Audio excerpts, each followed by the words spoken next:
Avant ça, on va parler de Neuville et du regroupement de citoyens qui s'opposent aux activités de l'aéroport.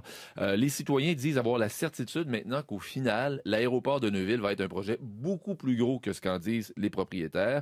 Ils ont obtenu des documents grâce à la loi d'accès à l'information. Ils les ont présentés hier soir à l'ensemble des citoyens. Ils ont raconté ce qu'ils ont découvert. Jean-François Nadeau était là-bas. Bonjour Jean-François. Bonjour Claude. Alors, qu'est-ce qu'ils ont obtenu comme documents, ces citoyens? Le comité de citoyens a obtenu de la correspondance entre Neuville Aéro, qui sont les propriétaires de l'aéroport de Neuville, et des employés de NAV Canada ou de Transport Canada. Ils ont entre autres montré une lettre adressée à Transport Canada datée de novembre 2011 où les dirigeants de Neuville Aéro donnent des précisions sur l'emplacement où se feraient des entraînements d'hélicoptères. Pour les citoyens, ça c'est la preuve que Neuville Aéro veut accueillir une école de pilotage éventuellement. Ça inquiète des résidents comme Jean-Guy Gentron qui était là hier et qui a déjà lui-même suivi des cours de pilotage à Saint-Hubert. Lui se dit inquiet pour le bruit que ça va faire. C'est vraiment un bruit infernal. J'ai fait ça pendant environ 5 ans à Saint-Hubert, l'aéroport de Saint-Hubert, et j'ai été témoin de ça, des problèmes que les gens vivent à proximité de telle école d'aviation. C'est les posés décollés, évidemment. Lors, par exemple, du décollage, on est plein gaz, et lorsqu'on vient atterrir, par exemple, on remet les gaz à fond pour remonter la piste, pour refaire notre décollage.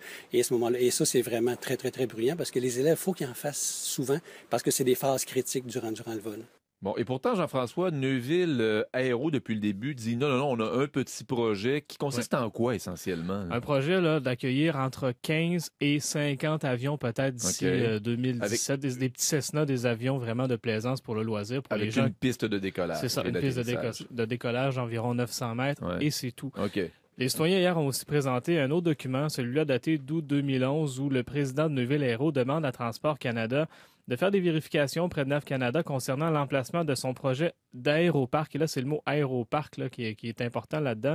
Ce que les citoyens disent, c'est qu'un aéroparc, il y en a un à La Chute. Et à La Chute, ce que c'est un aéroparc, c'est un projet domiciliaire, un quartier où les maisons ont des hangars d'avions et sont reliées par des chemins asphaltés à la piste de décollage et d'atterrissage. Donc, selon le porte-parole des citoyens, Robert Jasmin, le développement des aéroparcs n'est pas soumis aux règlements municipaux provinciaux et s'inquiète de voir éventuellement ce type de projet-là à Neuville. C'est pas soumis à une réglementation municipale parce que ça serait considéré comme essentiellement aéronautique. À partir du moment où votre garage loge un avion, votre maison devient essentiellement aéronautique. Et là, c'est le fédéral.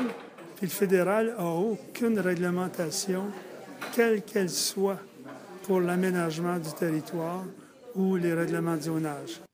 Alors, qu'est-ce que dit Neuville Aéro là-dedans? Neuville Aéro dit qu'il n'y a rien de vrai dans tout ce qui a été présenté hier, que ce sont des spéculations des opposants.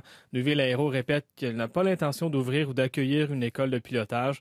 Pour ce qui est de l'aéroparc, du fameux aéroparc, on dit que c'est un terme générique qui a été utilisé pour désigner le projet actuel d'aéroport. Rien de plus, pas de développement domiciliaire là-dedans. Je vous laisse entendre Jean-Marc Carpentier de Neuville Aéro. Il n'y a absolument rien de vrai là-dedans. C'est toujours la même tactique, d'essayer d'inquiéter les gens. Il n'y a aucune discussion avec aucune école de pilotage. D'ailleurs, on ne permet même pas les poser des codés d'entraînement, même si on a le droit de le faire, même si c'est prévu dans notre convention avec la Ville de Neuville dans le protocole d'entente. Regardez tout ce qu'ils ont dit depuis un an, puis à chaque fois, ça a été faux. Bon, et dans les arguments que les citoyens mettent de l'avant, celui de la rentabilité maintenant aussi? C'est ça. Les citoyens disent que le projet actuel n'est pas rentable. Là. Ils disent qu'ils ont obtenu d'un document de la Caisse de Pont-Rouge où Neuville Aéro a contracté un prêt de 2,4 millions de dollars qui serait remboursable sur 10 ans. Donc, ils ont fait estimer par un comptable les revenus de location pour 62 avions, donc à pleine capacité.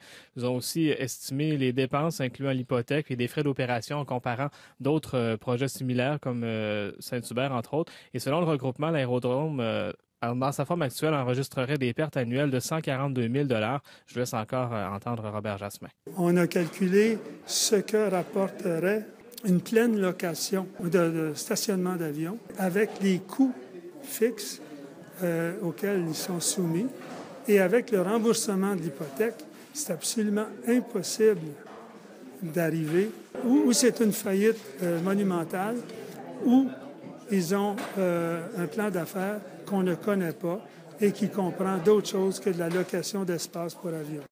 Bon, là-dessus, Neuville Aéro assure au contraire que les dépenses sont beaucoup moins élevées que ce qu'en disent les citoyens, que les frais d'exploitation sont pas si élevés que ça n'a pas coûté si cher non plus pour construire ce qu'ils ont construit, qu'ils arrivent à couvrir leurs frais.